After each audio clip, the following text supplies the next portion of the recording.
words will always retain their power. Words are for the means to meaning, and for those who will listen, the enunciation of truth. And the truth is, there is something terribly wrong with this country. Medicare, Medicaid, and Social Security without cuts. Have to do it. Get rid of the fraud, get rid of the waste and abuse, but save it.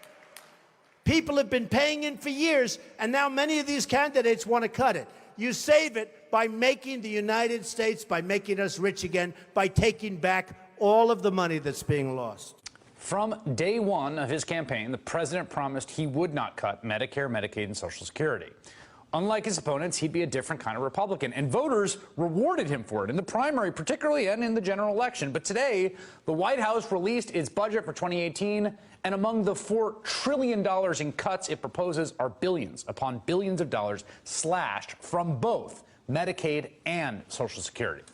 The Republican health care plan passed out of the House already included $880 billion in cuts to Medicaid. On top of that, the Trump budget would cut an additional $616 billion over 10 years, all but gutting the program.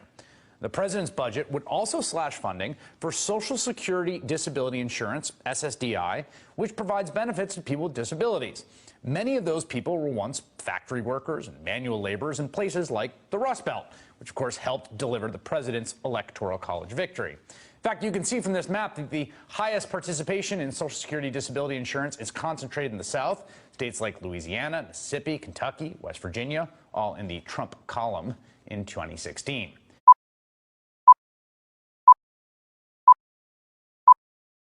So today, while Rod Rosenstein was delivering the IG report on the Clinton case to the White House, at that same moment, pretty much, back here in New York, the Attorney General's office, who has said that they will, quote, use every available legal tool to fight Trump's dangerous agenda, filed a lawsuit against the Trump Foundation. The suit, which specifically names the president's children, along with the president, Don Jr., Eric, and Ivanka, accuses the foundation of illegal conduct and alleges unlawful coordination with the Trump presidential campaign. New York Attorney General Barbara Underwood, who took over that position after Eric Schneiderman resigned in disgrace amid reports that he had abused women, she says this. The Trump Foundation was little more than a checkbook for payments from Mr. Trump or his businesses to nonprofits, regardless of their purpose or legality. Underwood seeking $2.8 million in restitution plus penalties and wants the foundation dissolved, which, by the way, the president wanted to do a long time ago when he ran for office, but they said they had to keep it open so that they could keep the investigation open. The president now says he will not settle this case.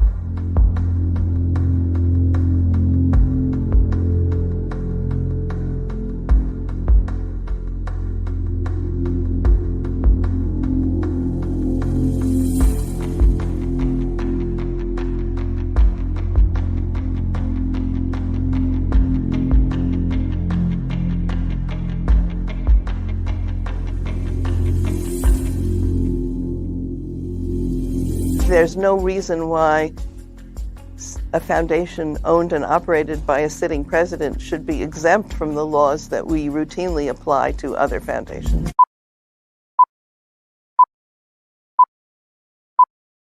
You brag that you have sexually assaulted women. Do you understand that? No, I didn't say that at all. I don't think you understood what was said. This was locker room talk. I'm going to take such good care of women's health care issues, you won't even believe it. I have such respect for women. I cherish women. You've called women you don't like fat pigs, dogs, slobs, and disgusting animals.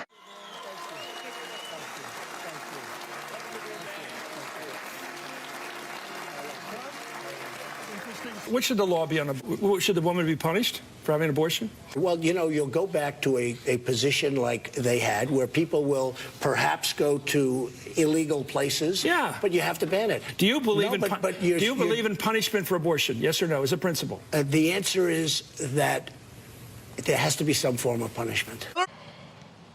We will never go back to the way it was before Roe v. Wade because there are a number of states, at the time of Roe v. Wade, there were 4 states that provided abortion in the first trimester, no questions asked.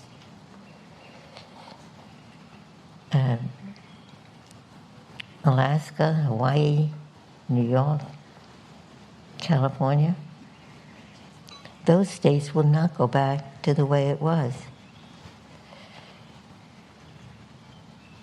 So it is a sad reality that any attempt to restrict abortion is going to affect only the poorest segment of the population.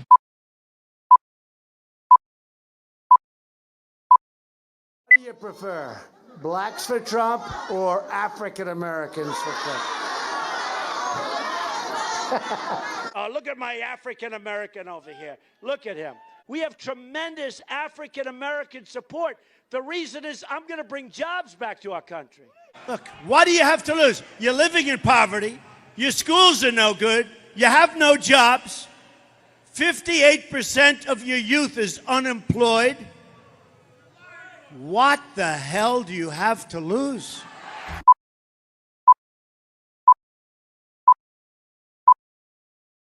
Mexico is killing us. When Mexico sends its people, they're not sending their best. They're not sending you. They're not sending you. They're sending people that have lots of problems.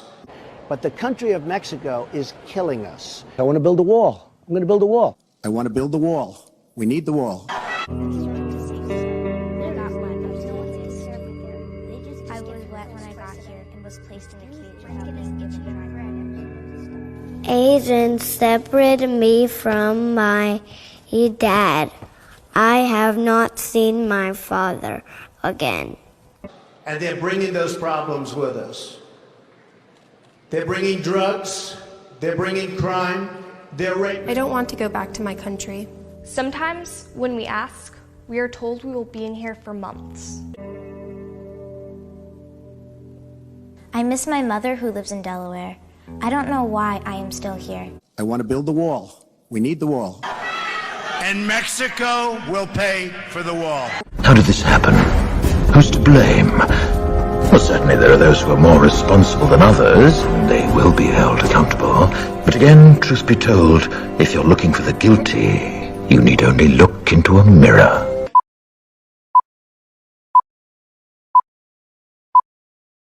Then I have an Article 2 where I have the right to do whatever I want as president, but I don't even talk about that. His officials cleared peaceful protests with tear gas and horses and walked onto the courtyard of St. John's Church and held up a Bible as if it were a prop or an extension of his military and authoritarian position, and stood in front of our building as if it were a backdrop for his agenda. He did not consult us. He did not warn us that he was coming across the street to the church. In the midst of all that's happening right now in our country, in this city especially, what's the church's message right now? What do you want people to know? Yes, I mean, we share in the grief and the outrage of life after life of African American and people of color in this country being subjected to violence and death, often at the hands of those who are meant to keep them safe. We long and we stand for those who are using their civic right for peaceful protest to strive for justice, and we seek the same. We long to be part of the renewal and the healing of our country. And we are praying. We are praying for peace. We are praying for justice. And we are working every day to help realize God's dream of loving kindness among all people of the earth. Where we must come to see that social progress never rolls in on the wheels of inevitability. It comes through the tireless efforts and the persistent work of dedicated individuals, and without this hard work, time itself becomes an ally of the primitive forces of social stagnation. And so we must help time, and we must realize that the time is always right to do right.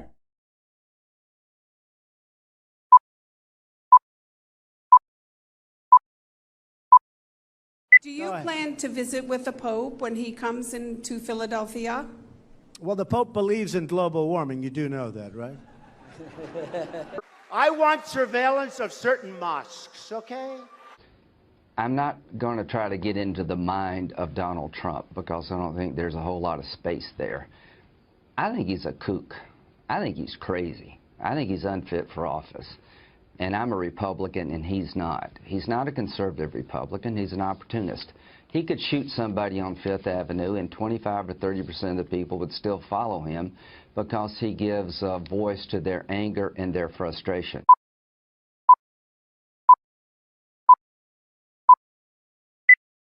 The Atlantic magazine claiming President Trump called America's fallen service members suckers and losers. The president denying that report vehemently. Top Pentagon officials are weighing in. National security correspondent Jennifer Griffin has more on that. Jennifer. John, I've spoken with two senior U.S. officials who were on the trip to France who confirmed to me key details in the Atlantic article and the quotes attributed to the president. My source, a former Trump administration official, told me when the president spoke about the Vietnam War, he said it was a stupid war. Anyone who went was a sucker. The president would say about American veterans, what's in it for them? They don't make any money. The source said it was a character flaw of the president. He could not understand why someone would die for their country. Not worth it. I've come to the floor today as a senator, a veteran, and apparently, according to Donald Trump, a sucker and a loser. Perhaps my presence here is uncomfortable for him. After all, according to a number of reports, he thinks nobody wants to see wounded warriors like me who've lost limbs fighting to keep other Americans safe. But unfortunately for him, I am here. And I'm here because of the ethos of the United States military is the exact opposite of the selfish, craven, me-first mentality that Trump has shown every hour of every day of his life. In the Army, part of our soldiers' creed was to never leave a fallen comrade behind. And the only reason I'm speaking today, the only reason I'm breathing today, alive today, is because on November 12, 2004, after Iraqi insurgents fired an RPG through the Black Hawk I was co-piloting, my buddies embodied that creed. They thought I was dead, and yet they risked their own safety to bring my body back home to my family, only realizing I was still breathing when they got me to the rescue aircraft. And then these heroes, wounded themselves, refused care until the medic had tended to me first. If it had been Donald Trump in that dusty field with me, or in any other battlefield, our wounded like me never would have made it home at all. But he never would have been in Iraq that day because Trump fundamentally cannot understand the notion of sacrificing for your nation. He can't comprehend the true meaning of courage, the idea of fighting for something greater than yourself, greater than your bank account or your poll numbers. He doesn't understand service, so he doesn't understand America's service members, the heroes, most of them anonymous to all but those who love them, who've allowed him to sleep soundly in his gold-plated Fifth Avenue tower throughout his privileged, gilded life.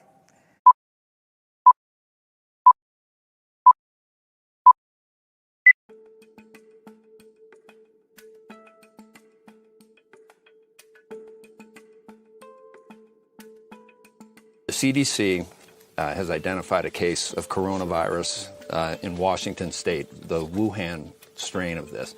If you remember SARS, that affected GDP, travel-related effects. Have you been briefed by the CDC? I have. Are there words about a pandemic at this point? No, we're not at all, and we have it totally under control. It's one person coming in from China, and we have it under control. It's going to be just fine. Now we're working very strongly with China on the coronavirus. That's a new thing that a lot of people are talking about. Hopefully it won't be as bad as some people think it could be, but we're working very closely with them and with a lot of other people in a lot of other countries, and we think we have it very well under control. The virus. They're working hard. Looks like by April, in theory, when it gets a little warmer, it miraculously goes away. I hope that's true. But we're doing great in our country. China, I spoke with President Xi, and they're working very, very hard. And I think it's going to all work out fine. Rough stuff, I tell you, rough stuff. But I think it's going to work out good. What do you have, a very small number of people in the country right now with it? It's like around 12. Many of them are getting better. Some are fully recovered already. So we're in very good shape. I think it's going to work out fine. I think when we get into April and the warmer weather, that has a very negative effect on that and that type of a virus. So let's see what happens, but I think it's going to work out fine. Now the Democrats are politicizing the coronavirus. You know that, right? Coronavirus. They're politicizing it. We did one of the great jobs. You say, how's President Trump doing? They go, oh, not good, not good. They have no clue. They don't have any clue. And this is their new hoax. But, you know, we did something that's been pretty amazing. We're 15 people in this massive country. And because of the fact that we went early, we could have had a lot more than that. We're doing great. Our country is doing so great. Are you also considering a national emergency declaration that would allow states and local governments to have the I don't think you'll need that because I really think we're in extremely good shape. We're prepared for anything, and we could always do that at a later date if we need it, but I don't think we need that. We're prepared, and we're doing a great job with it, and it will go away. Just stay calm. It's going to go away. It's going to go away. I was watching Scott this morning, and he was saying within 2 months. But, you know, in the meantime, we want to lose as few people as possible. So important. And what is the number as of this morning? Is it 32? You could tell me. Is it 32 deaths? See, if around that. I mean, think of it. The United States, because of what I did and what the administration did with China, we have 32 deaths at this point. Other countries that are smaller countries have many, many deaths. 32 is a lot. 32 is too many. But when you look at the kind of numbers that you're seeing coming out of other countries, it's pretty amazing when you think of it. It's a very contagious virus. It's incredible, but it's something that we have tremendous control over. You said that you were not responsible for the testing shortfall. Very simple question. Does the buck stop with you? And on a scale of 1 to 10, how would you rate your response to this crisis? I'd rate it a 10. I think we've done a great job. And it started with the fact that we kept a very highly infected country, despite all of even the professionals saying, no, it's too early to do that. We were very, very early with respect to China. And we would have a whole different situation in this country if we didn't do that. I would rate it I would rate ourselves and the professionals. I think the professionals have done a fantastic job. And I've always known this is a pandemic. I felt it was a pandemic long before it was called a pandemic. All you had to do is look at other countries. I think now it's in almost 120 countries all over the world. No, I've always viewed it as very serious. There was no difference yesterday from days before. I feel the tone is similar, but some people said it wasn't. Clinical trials are already underway for many new therapies, and we're working on scaling these to allow many more Americans to access different drugs. Shown really good promise. We've had some really good promise. It is known as a malaria drug, and it's been around for a long time, and it's very powerful. But the nice part is it's been around for a long time. So we know that if things don't go as planned, it's not going to kill anybody. If we could hold that down, as we're saying, to 100,000, it's a horrible number. Maybe even less, whatever that final number will be, which could be 60, could be 70, could be 75, could be 55. And I think right now we're heading at probably around 60. Maybe 65,000. We're going towards 50 or 60,000 people. We're probably heading to 60,000, 70,000. So if we lose 65,000 people, hopefully we're going to come in below that 100,000 lives lost. We're going to lose anywhere from 75, 80 to 100,000 people. On Wednesday, September 30th, President Trump seemed more than fine. Here he is at 2:30 p.m. We're going to Minnesota. I thought the debate last night was great. We've gotten tremendous reviews on it. Minnesota matters to the president. He lost the state in 2016, but wants to flip it this year.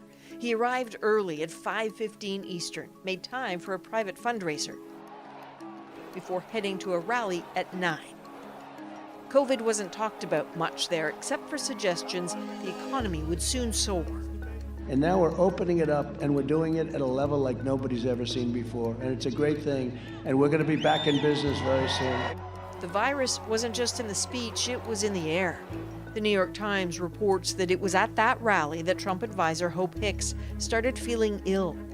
By the time the Trump team boarded Air Force One Wednesday night, Hicks was sick enough to be quarantined on the plane. So Wednesday, almost done, and look at Trump's potential contact list. Beyond the private donors, the public, the Secret Service, and military, hundreds of people, it's his inner circle, including Jared Kushner, Ivanka Trump, senior advisor Stephen Miller, and at that point, the already symptomatic Hope Hicks. When they landed at Andrews Air Force Base at 12:10 a.m. Thursday, October 1st, Hicks, deplaned through the back staircase, was tested not long after. The president was about to have a busy day. As president, Thursday morning, he recorded remarks for an annual Catholic charity dinner. The end of the pandemic is in sight, and next year will be one of the greatest years in the history of our country. At 1:14 p.m. Thursday, Trump heads to his Bedminster, New Jersey golf club for a fundraiser with hundreds of supporters. Some aides scrapped plans to join him at the last minute after learning Hicks had tested positive. We now know the White House made the call for the president and other aides to carry on. It was deemed safe for the president to go. He socially distanced. It was an outdoor event, and it was deemed safe. But those in attendance say there was at least one indoor event in which 19 people sat with him for roughly 45 minutes. He didn't wear a mask. Attendees were tested for COVID before the meeting. They're being tested again. There's some reporting he was raspy-voiced and tired in New Jersey. This is where symptoms may have first appeared. The White House, by the way, did not publicly disclose the positive test of Hope Hicks, nor did it inform Joe Biden's team. News only emerged after 8 when a Bloomberg journalist broke that story. The president then appeared on Fox News at 9:49 p.m. She did test positive. I just heard about this. She tested positive. We now know he hadn't just learned about it. He'd known for the bulk of the day. At 12:54 a.m., Friday, October 2nd, the president tweeted he and the First Lady had tested positive. This is a Fox News alert. I'm Ashley Strohmeyer live from New York. President Trump just tweeted moments ago that he and the First Lady have tested positive for the coronavirus. It follows news that top aide Hope Hicks, who traveled with the president multiple times this week, had tested positive. This includes aboard Marine One, the presidential helicopter, and on Air Force One to a rally in Minnesota Wednesday, and then aboard Air Force One to Tuesday night's first presidential debate in Cleveland.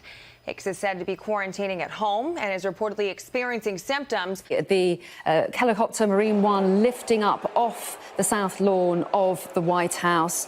President Trump being transferred tonight to the Walter Reed Military Medical Center. The White House has said this is out of an abundance of caution and at the recommendation of his physician and medical experts.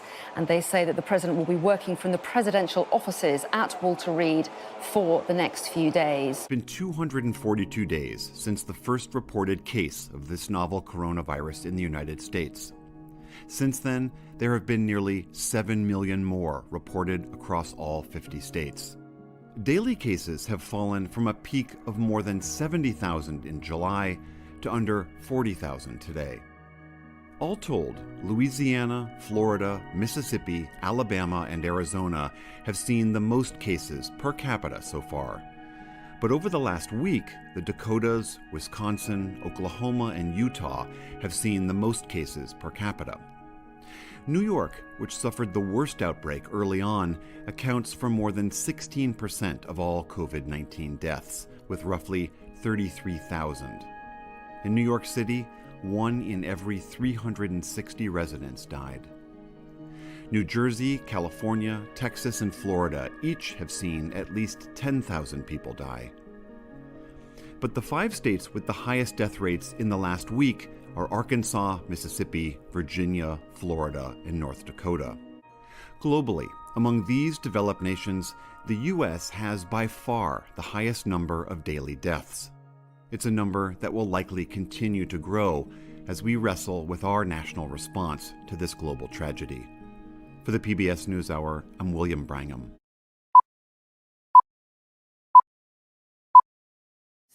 Let's start with the report from the New York Times, which says President Trump, who's a billionaire, paid less income tax than teachers, firefighters and nurses in the year he won the presidency, as well as in his first year in office.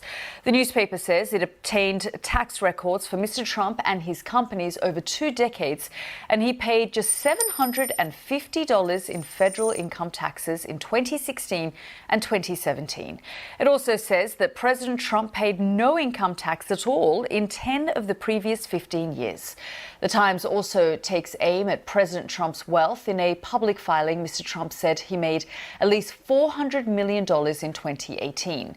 The newspaper challenges this, saying that his tax returns show the president actually made a loss of more than $40 million. Mr. Trump has dismissed the report as fake news. The explosive New York Times report on the tax situation of U.S. President Donald Trump is raising some uncomfortable questions for Germany's largest lender, Deutsche Bank. Namely, why did Deutsche Bank loan Mr. Trump $2 billion at the same time other banks, including all U.S. lenders, were not willing to do so? And while Deutsche Bank may be handling those loans, we cannot say tonight who or what is behind that money. In other words, we don't know who owns the debt of U.S. President Donald Trump.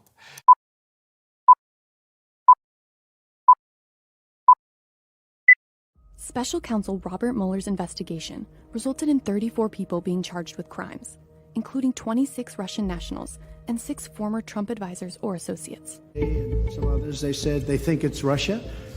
I have President Putin. He just said it's not Russia.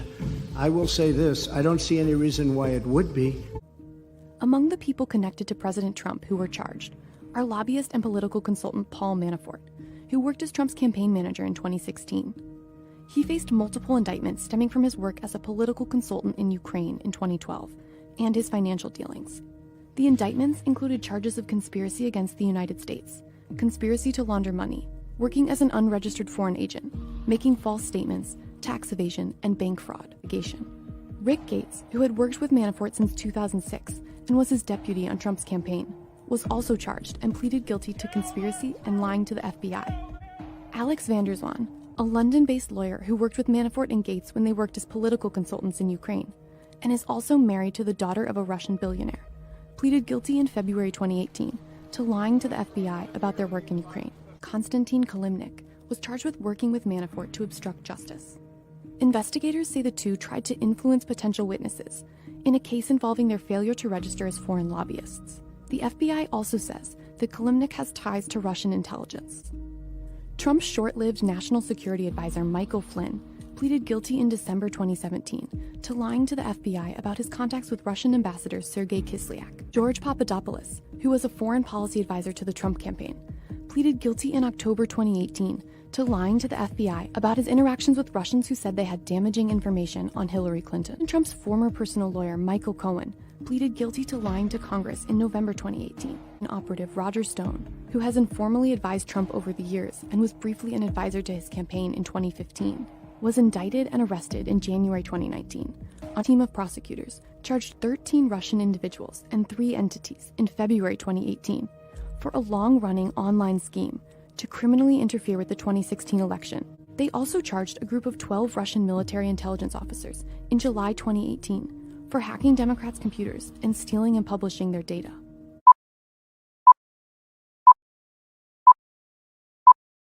An address by the President of the United States, speaking live from Washington. 100 years of delay have passed since President Lincoln freed the slaves, yet their heirs, their grandsons, are not fully free. They are not yet freed from the bonds of injustice. They are not yet freed from social and economic oppression. And this nation, for all its hopes and all its boasts, will not be fully free until all its citizens are free. We preach freedom around the world, and we mean it. And we cherish our freedom here at home. But are we to say to the world, and much more importantly, to each other, that this is a land of the free, except for the Negroes, that we have no second-class citizens, except Negroes, that we have no class or caste system, no ghettos, no master race, except with respect to Negroes. We face, therefore, a moral crisis as a country and a people. It cannot be met by repressive police action. It cannot be left to increase demonstrations in the streets. It cannot be quieted by token moves or talk. It is a time to act in the Congress, in your state and local legislative body, and above all, in all of our daily lives. It is not enough to pin the blame on others, to say this is a problem of one section of the country or another, or deplore the facts that we face. A great change is at hand, and our task, our obligation, is to make that revolution, that change, peaceful and constructive for all. Those who do nothing are inviting shame as well as violence. Those who act boldly are recognizing right as well as reality. We need to recall and recover our own identity. Our identity as a nation, unlike many other nations, is not determined by geography or ethnicity, by soil or blood. Being an American involves the embrace of high ideals and civic responsibility. We become the heirs of Thomas Jefferson by accepting the ideal of human dignity found in the Declaration of Independence. We become the heirs of James Madison by understanding the genius and values of the U.S. Constitution. We become the heirs of Martin Luther King, Jr. by recognizing one another not by the color of their skin, but by the content of their character. This means that people of every race, religion, ethnicity can be fully and equally American. It means that bigotry or white supremacy in any form is blasphemy against the American creed.